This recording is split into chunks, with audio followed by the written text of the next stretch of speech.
Good morning, students. We welcoming in our online lecture MVM College of Commerce, Management and IT, Rajkot, Saurashtra University.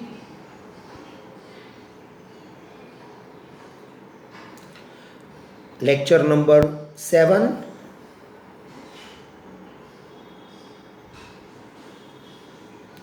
BCom SEM 4 students. Subject Corporate Accounting 2.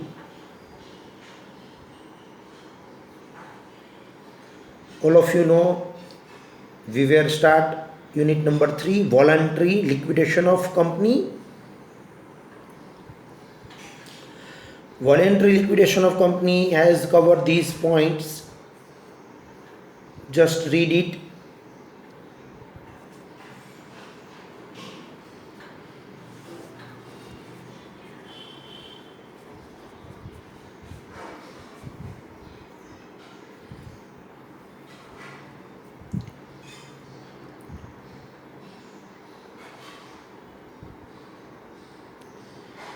Disbursement of liquidator is very important point in this chapter. There are the 7 points when you pay step by step amount.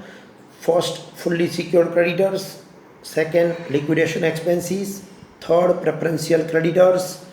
Four, creditors having floating charge. Fifth, unsecured creditors. Six, preference shareholder. And number 7 and last, equity shareholders. All of you know these 7 points we covered step by step, and this is the liquidator's final statement of account. You are prepared for answer on this diagram, this format: receipt rupees, payment and rupees. In the receipt side doesn't follow any method, just you write the cash comes in. Debit side means receipt side, cash or bank balance, surplus from secured creditors, assets realized, calls on partly paid shares, etc. when you write in the receipt side. But in the payment side we follow strictly 7 points. So here we write number 1, 2, 3, 4, 5, 6, 7. So it is very important you write in the payment side. You follow the 7 steps in the payment side. Today we are taking the question number 9 in the method number 3. In the previous lecture we discussed about method 2 and method 3. Method 2 means equity shares value equal. More than one equity shares or the value of equity shares will be equal. Suppose 100 rupees shares, 50 rupees, etc. But in the method number 3, the equity shares value are not same. It means A equity shares like that 100 rupees each, B equity shares 50 rupees each, C equity shares 20 rupees each, etc. So here the value are different: 100, 50, 20, 10, etc. So it is called for method 3. In the method number 2 or method number 3, both are very important in the point of view in examination. First of all, we prepare 4 to 5 working note, and then after you prepare liquidator's final statement in the method number 2 or method number 3. Today we are taking this question from Saurashtra University 2011's paper or South Gujarat University 2003 paper. These questions has two time તમને એક્ઝામમાં પૂછાઈ ગયો છે. Page number 244 and illustration number 12. Page number 244 and illustration number 12. Okay, now read the question. The balance sheet of Badshah Company Limited on 31st December 2016 is as under: asset side, land and buildings 5,30,000, stock 22,000, cash 27,500, P&L account 27,500. In the liability side, 12% preference share capital 1 lakh, 2,000 A equity shares of 50 rupees each, 25 paid per share 50,000, 4,000 B equity shares of 20 rupees each, 8 rupees paid per share, 32,000. 2,000 C equity shares of 10 rupees each, rupees 6 paid per share, 12,000. Then 12% debentures, 1,50,000. Unpaid interest on debentures, 9,000. Creditors, mortgage on stock, 30,000. Just check it. The realization value of stock is 30,000 same, so it is a fully secured creditor. Then other creditor, it is an unsecured creditor, 2,24,000. Total both the sides 6,07,000. Liquidation expense is 3,120. You should write in the second point. Remunerations to liquidator, 1/5 percentage on the assets realized other than cash. 2% on amount paid to unsecured creditors except preferential creditors. Here instructions was given other than preferential creditors. Yeah, except preferential creditors. It means you are not paid to commission or remunerations for preferential creditors. જ્યારે પણ તમને આ instruction આપી હોય accept preferential creditors, તો preferential creditors ઉપર રેમ્યુનરેશન દેવાનું નહીં. અને જો આ ઇન્સ્ટ્રક્શન ન હોય તો અનસિક્યોર્ડ ઉપર તો દેવાનું જ, પ્રેફરન્શિયલ ક્રેડિટર્સ ઉપર પણ આપી દેવાનું રહેશે. Next, 25% on saving realize for maximum legal liabilities of equity share holder. એટલે લાસ્ટમાં ઇક્વિટી શેર હોલ્ડર માટે જે ફંડ રહે એના ઉપર 25% તમારે અહીંયા દેવાના થશે. એટલે આ પોઈન્ટ બાકી રહેશે, લખી નહીં શકાય, લાસ્ટમાં તમે લખી શકશો. દેન assets realized land and building for 70 and stock 30,000 and creditors mortgage on stock 30,000. It means it is a fully secured. આપણે 30,000 realize કરશું અને સૌથી પહેલાં પે કરશું fully secured creditors, બરાબર, 30,000 સેમ ફિગર છે, no surplus amount. Number 4, the above other creditors include the following: 3 months salary at 9,000 per month of employee, Anant 27,000. જેના પરથી આપણે પ્રેફરન્શિયલ ક્રેડિટર્સનું કેલ્ક્યુલેશન કરશું. 6 month salary 4,000 per month of employee Bakul, 24,000. 2 month salary 7,000 per month to employee Kanu, 14,000. Contributions under employees insurance scheme, 6,000. This contribution 6,000 we are writing in a full preferential creditors. Employees insurance scheme contribution, it is a preferential creditors. And workmen's provident fund, 24,000 provident fund, and this point is related to workmen, and workmen we should write in the first step. So this amount we write in the first step because it is related to workmen. Workmen related any items when the given salary, yeah, remunerations, yeah, provident fund, yeah, commission, etc. related to workmen we write should in the first step. Number 5, dividend on preferential in arrears for 1 year and last payment were made on 31st January. It means 1 month late and 1 month additional interest we should pay for debenture. On the basis of above particulars, prepare the receipts and payment statement of liquidator, assuming that the company went into voluntary liquidation on 31st December 2016. So this is very important question for the method number 3. Okay, illustration number 12 and page number 244. You with textbook. So it is very easy understood when question arise on same. જો તમારી સામે question હશે તો સમજવામાં તમને સરળતા રહેશે. Now first of all we prepare a working note, બરાબર, illustration 12 page number 244. તો first of all આપણે વર્કિંગ નોટ પ્રિપેર કરશું અને વર્કિંગ નોટ પ્રિપેર કર્યા પછી જ આપણે સમને આગળ વધારી શકશું. તો ફર્સ્ટ વર્કિંગ નોટ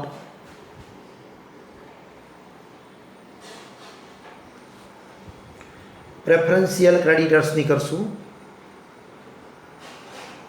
કારણ કે 3 ડિફરન્ટ પર્સન્સ આપેલા છે જેનું આપણે પેમેન્ટ જોવાનું છે સેલેરીનું. First person Anant,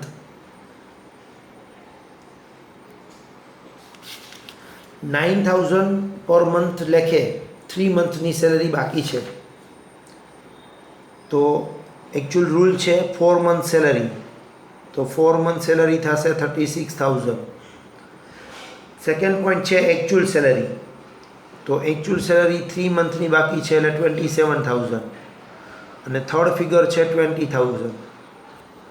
which ever is less, તો કે 20,000, તો 20,000 જશે પ્રેફરન્શિયલમાં, 27માંથી 20,000 થશે પ્રેફરન્શિયલમાં, અને 7,000 જશે અનસિક્યોર્ડ ક્રેડિટર્સમાં.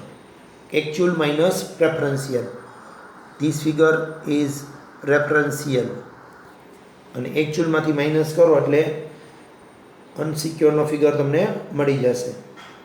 દેન બકુલની સેલરી બાકી છે 4,000 પર મંથ લેખે 6 મંથની, 4,000 ઇન્ટુ 4, ફર્સ્ટ 4 મંથની સેલરી લખવાની એટલે 16,000. Then actual salary 4,000 into 6, so 24,000, 24,000 જશે એકચ્યુઅલ સેલરીમાં, and third figure is 20,000. Which amount is less, 16,000. જે અમાઉન્ટ લેસ હોય એ જશે પ્રેફરન્શિયલ ક્રેડિટર્સમાં. આમાં આ લેસ હતી અમાઉન્ટ, આમાં આ અમાઉન્ટ લેસ છે. હવે અનસિક્યોર્ડમાં કેટલા જશે, તો કે 24,000 માઇનસ 16,000 એટલે 8,000 જશે અનસિક્યોર્ડ ક્રેડિટર્સમાં. થર્ડ પર્સન કનુ, આ ક્વેશ્ચન તમે કરી નાખો એટલે પ્રેફરન્શિયલ સેલરીનો કન્સેપ્ટ પરફેક્ટ ક્લિયર થઈ જાય. ત્રણેય ફિગરો એક 1 ટાઈમ સ્મોલેસ્ટ આવે છે. કનુની સેલરી છે 2 મંથની, 7,000 પર મંથ લેખે, તો એકચ્યુઅલમાં 4 મંથની સેલરી થાય 7 4 28,000, એકચ્યુઅલ સેલરી થાય 14,000, અને third figure 20,000. Which amount is less, તો કે 14,000, એટલે 14,000 જશે પ્રેફરન્શિયલ ક્રેડિટર્સમાં, અને 14 માઇનસ 14 એટલે કાંઈ પછી બાકી રહેતું નથી. સો અનસિક્યોર્ડ ક્રેડિટર્સમાં કોઈ પણ એમાઉન્ટ આવશે નહીં. 14 minus 14 means no any amount. So અનસિક્યોર્ડમાં ડેશ. તો તમે ધ્યાનથી જોશો, તમારી પાસે કેલ્ક્યુલેશન છે જ.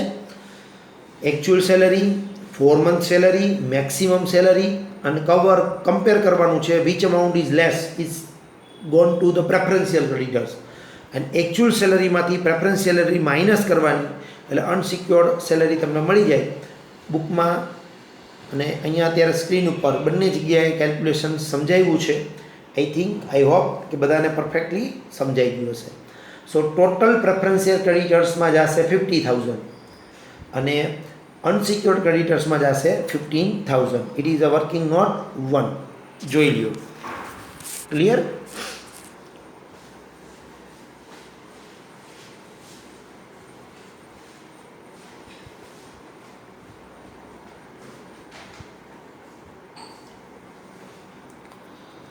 Now next working note 2.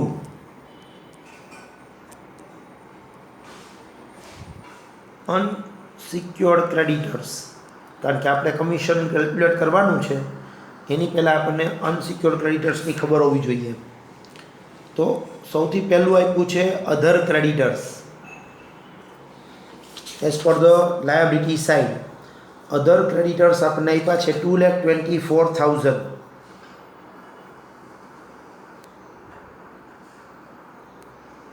જેમાંથી પ્રેફરન્શિયલ ક્રેડિટર્સમાં હમણાં જ આપણે કેલ્ક્યુલેશન્સ કર્યું 50,000 ગયા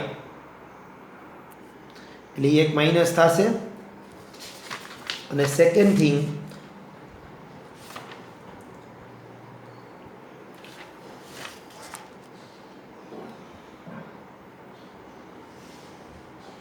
workmen provident fund 24,000. Workmen provident fund કારણ કે પોઈન્ટ નંબર 4માં એવું લખેલું છે the above other creditors include the following, જેમાં તમને A B C D E આટલા પોઈન્ટ ઇન્ક્લુડ કરેલા છે. તો વર્કમેન પ્રોવિડન્ટ ફંડમાં ગયા 24,000, પોઈન્ટ નંબર 1માં એ પણ અહીંથી લેસ થશે.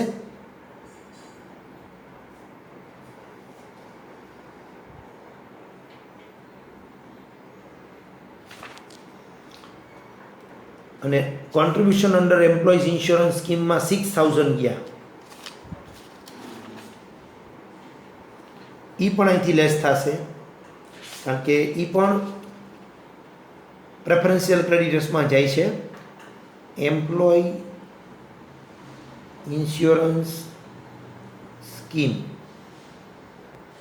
6,000, સો ટોટલ 80,000 અહીંથી નીકળી જશે. અને 80,000 આમાંથી કટ કરો તો રિમેનિંગ ફિગર રહેશે 1,44,000,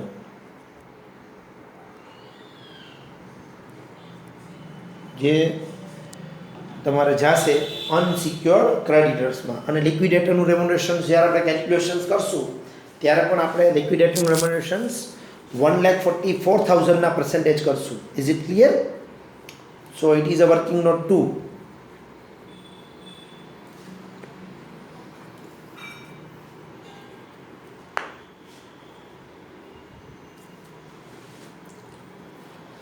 Now the next working note 3.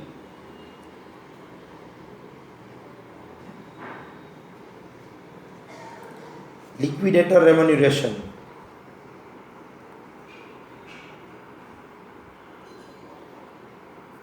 In the liquidator remunerations, then 3 times we calculate.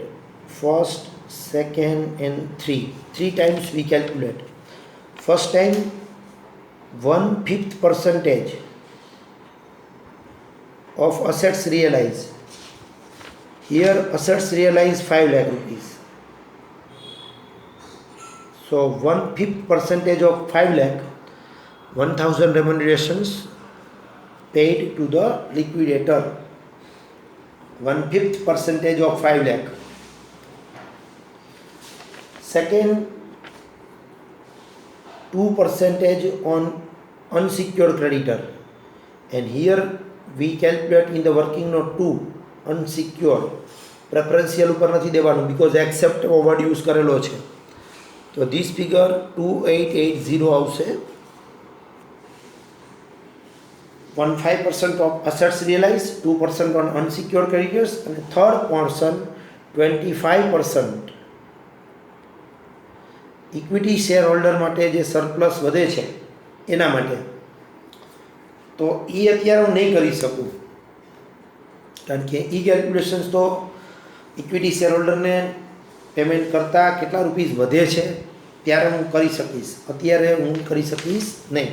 એટલે આ પોઈન્ટ આપણો એક પેન્ડિંગ રહેશે, લાસ્ટમાં આપણે જોવાનો રહે. Okay, next. જ્યારે પણ તમે લખો ત્યારે આ જ રીતે તમારે લખવાનું થશે.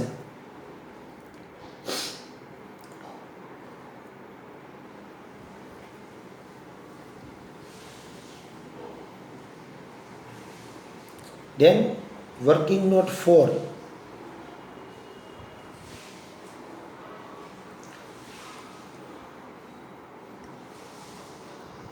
Total receipt. આપણે કેપિટલ ડેફિશિયન્સી ફાઇન કરવાની છે. Cache and bank balance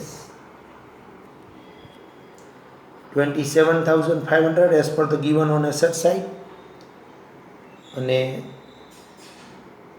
અસેટ્સના realise થાય છે 5 લાખ. સો ટોટલ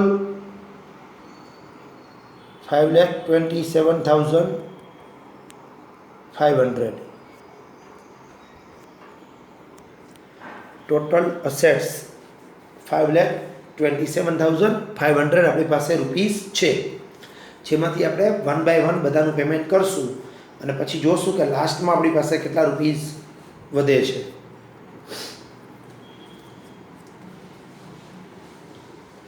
5,27,500 આપણી પાસે અમાઉન્ટ છે. It's a total receipt. Now you write the name of A, 527,500. Then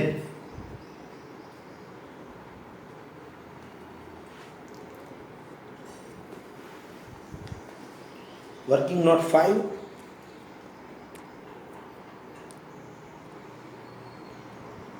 total liability.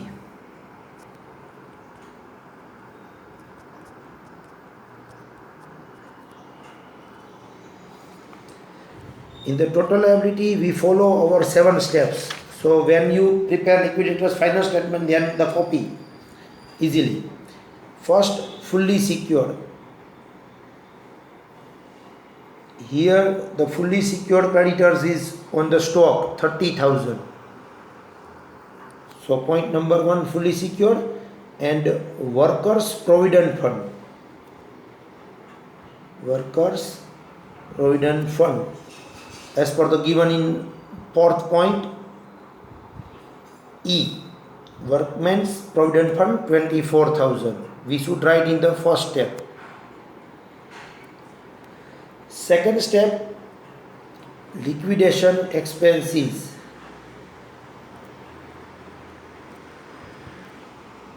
Liquidation expenses as per the given in the first point, 3120. So directly we write 3120. And liquidators remunerations. Here we write liquidators remunerations only for 2 values, 1,000 and 2880. We calculate in the working note 3. So 3880. અત્યારે આપણે આટલા લખી શકશું. હજી એક વખત દેવાનું બાકી છે, પણ એ સરપ્લસ વધે પછી ખબર પડશે. એટલે અત્યારે જે બે ફિગર ખબર છે, 1,000 એન્ડ 2880, એ બંને ફિગર આપણે પે કરી દઈશું. લિક્વિડેટર્સ રેમ્યુનરેશન્સ 3880. Then third point, it's a preferential creditors.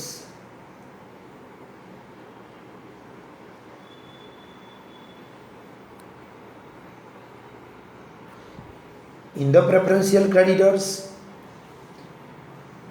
employee insurance scheme 6,000 and salary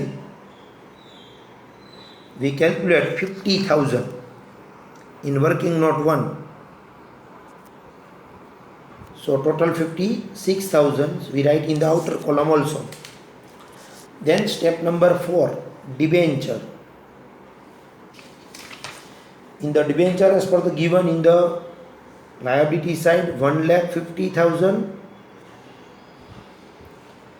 plus outstanding interest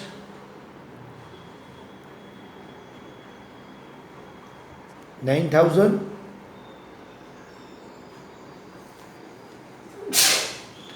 plus additional interest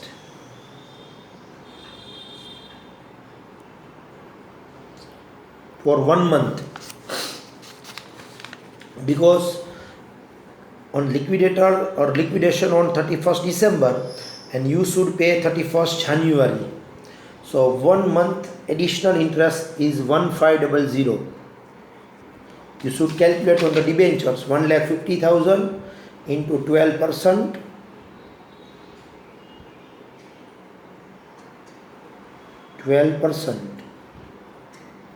into 1 month. આ પ્રમાણે કેલ્ક્યુલેટ કરો એટલે 1,500નો ફિગર આવી જશે. Then step number 5, unsecured creditors. And all of you know we calculate in the working note 2. Unsecured creditors was 1,44,000. Unsecured creditors 1,44,000.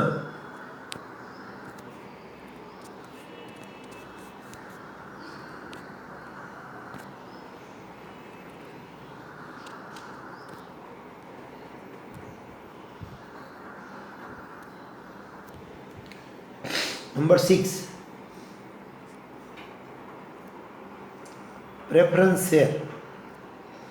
As per the given in liability side, first point 1 lakh.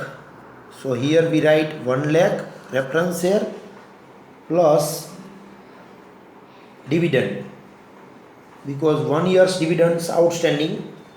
So 1 lakh into 12%, 12,000. So total amount 1 lakh 12,000. And last point 7, you should pay A equity share, B equity share and C equity share as per the liability side. Given the figure 50,000 for A equity share, 32,000 for B equity share and 12,000 for C equity share. So these three figures you have to pay.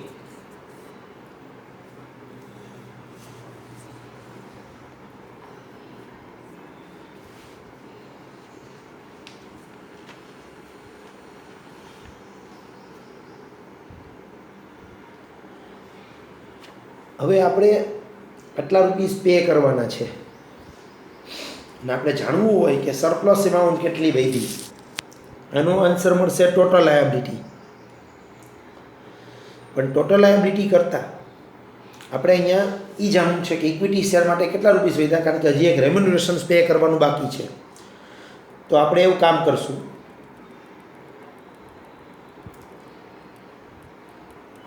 6 point સુધીનો પહેલાં total એક વખત કરી લેશું. 6 point સુધીનો total, કારણ કે આટલું પેમેન્ટ આપણે કરવાનું થશે. તો આનો ટોટલ આવશે 4,27,000. નો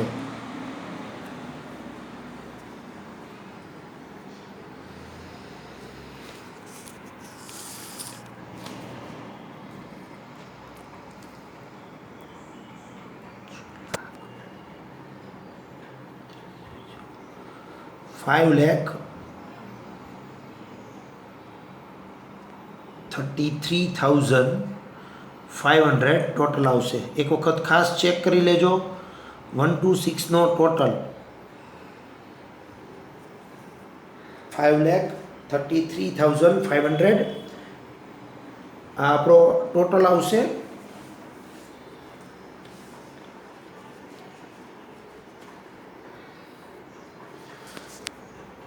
ઇટ્સ બી 5,33,500. આપણે એ વિચારવાનું છે કે ઇક્વિટી શેર હોલ્ડર પાસે કેટલા રૂપિયા વધે. તો 6 સ્ટેપનું આપણે પેમેન્ટ આપીએ તો આપણી પાસે 5,33,500 હોય તો આપણે 126ને પેમેન્ટ આપી શકીએ. હવે આપણે ફરી પાછા રિસિપ્ટમાં જઈએ તો ટોટલ રિસિપ્ટ તમને મળી હતી 5,27,500. એમાં પહેલાં અનપેઇડ કોલના પૈસા મંગાવી લઈએ. આપણે એવું વિચારીએ કે ભાઈ બધા લોકો કોલ ભરી દે છે, કારણ કે એ ઇક્વિટી શેરમાં બાકી છે પૈસા, બી ઇક્વિટી શેરમાં બાકી છે અને સી ઇક્વિટી શેરમાં બાકી છે. એ ઇક્વિટી શેરમાં 2,000 shares 50 rupees each, 25 paid up છે. તો 2,000 ઇન્ટુ 25 બાકી રહેશે. તો 50,000 તમને રૂપીઝ મળશે, જે તમારામાં એડ કરવા પડે. પછી બી ઇક્વિટી શેરમાં 4,000 ઇન્ટુ 12 બાકી છે.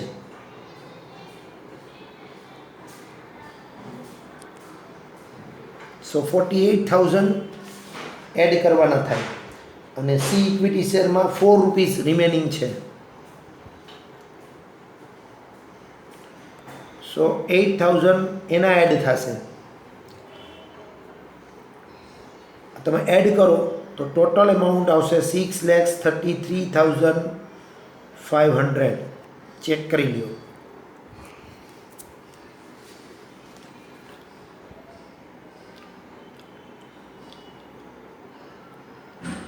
એટલે કે 6,33,500 જો આપણે કોલ મંગાવી લઈ ત્રણેય ઇક્વિટી શેરનો, તો આપણી પાસે ટોટલ રિસિપ્ટ થશે 6,33,500. ઇટ ઇઝ અવર એ. એકચ્યુઅલમાં મેં એ આને નામ આપ્યું હતું, પણ એમાં તમારે અનપેઇડ કોલ છે એ એડ કરવા પડશે. જ્યારે આવું રેમ્યુનરેશન્સનો પોઈન્ટ આવે ત્યારની વાત છે. તમારા એડ કરવા પડશે અનપેઇડ કોલ, તો જ તમને ખબર પડશે કે ઇક્વિટી શેર હોલ્ડરને ચૂકવવા માટે કેટલી અમાઉન્ટ રહે છે. 633,500. નાવ સરપ્લસ એમાઉન્ટ ફાઇન કરવી હોય તો આપણે આ પ્રમાણે ફાઇન કરી શકશું. 6,33,500 આપણી ટોટલ રિસિપ્ટ છે.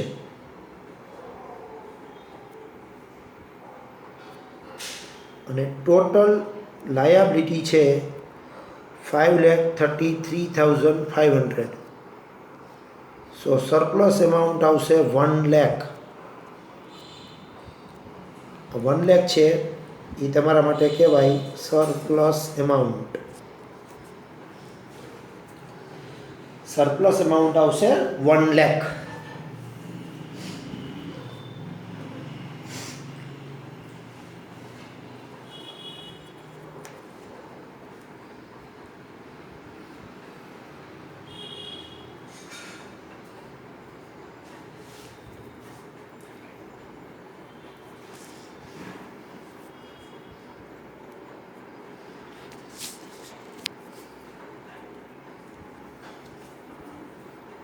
નાવ આફ્ટર ધેટ આપણે જે ઓલું કેલ્ક્યુલેશન બાકી રાખ્યું હતું એ કરી લઈએ કે સપોઝ સરપ્લસ એમાઉન્ટ 100 રૂપીઝ આવે તો આના ઉપર રેમ્યુનરેશન્સ મારે 25% એટલે કે 25 રૂપીઝ આપવું પડે. ઇટ મીન્સ મારી પાસે 125 હોય. જો આઈ હેવ 125 તો 25 હું રેમ્યુનરેશન્સ પે કરી શકીશ અને 100 રૂપીઝ ઇક્વિટી શેર હોલ્ડરને પે કરી શકીશ. But I have 1 lakh rupees surplus amount. તો હાઉ મચ યુ પે રેમ્યુનરેશન્સ? તો આ પ્રમાણે કેલ્ક્યુલેશન્સ થશે કે સપોઝ સરપ્લસ 100 હોય તો એના 25% એટલે કે 25 રૂપીઝ રેમ્યુનરેશન્સ પે થાય. બરાબર? તો 125 આપણી પાસે હોવા જોઈએ.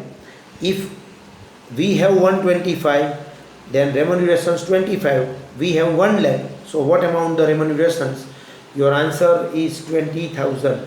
The remunerations no answer આવશે 20,000 અને ઇક્વિટી શેર હોલ્ડરને પે થશે 80,000. ઇક્વિટી શેર હોલ્ડરને કેટલા પે થશે? 80,000. આ પ્રમાણે આપણો ફાઇનલ આન્સર થઈ જશે. એટલે ઇક્વિટી શેર હોલ્ડરને આપણે મેક્સિમમ 80,000 સુધીનું જ પે કરી શકશું, એનાથી વધારે પે કરી શકશું નહીં.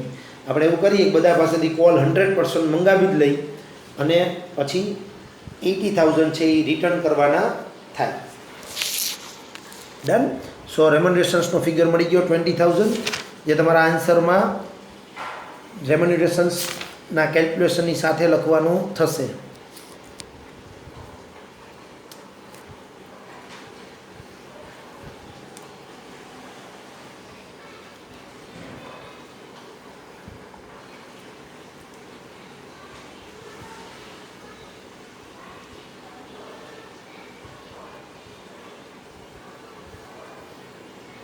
Now,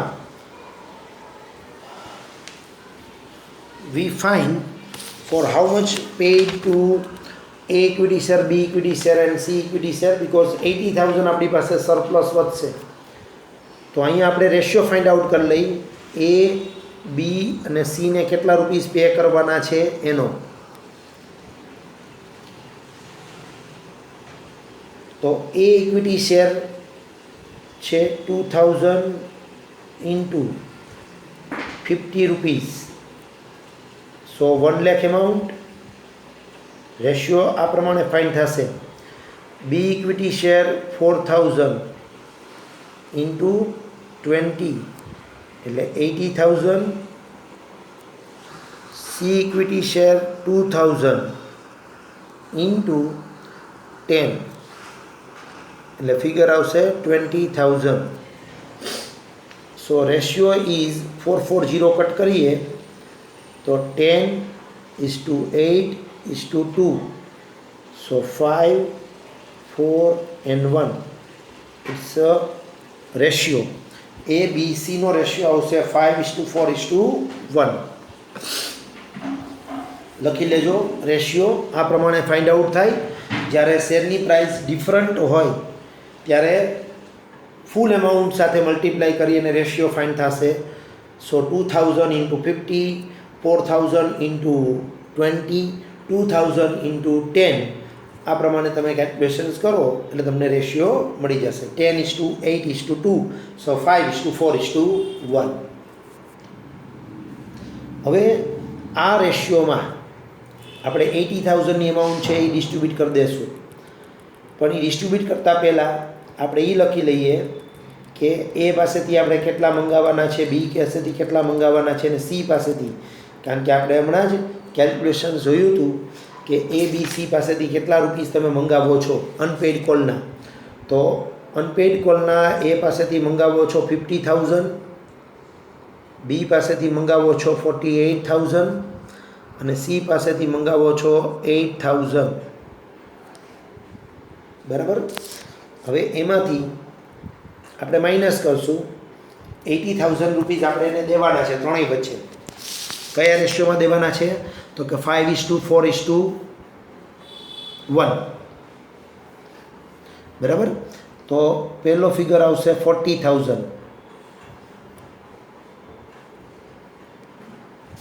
40,000 આપણે એને દેવાના છે. લેવાના છે 50, દેવાના થશે 40. બીમાં આવશે 80,000 ઇન્ટુ 4 ડિવાઈડ બાય 10 એટલે 32,000. સીમાં આવશે 80,000 ઇન્ટુ 1 ડિવાઈડ બાય 10 એટલે 8,000.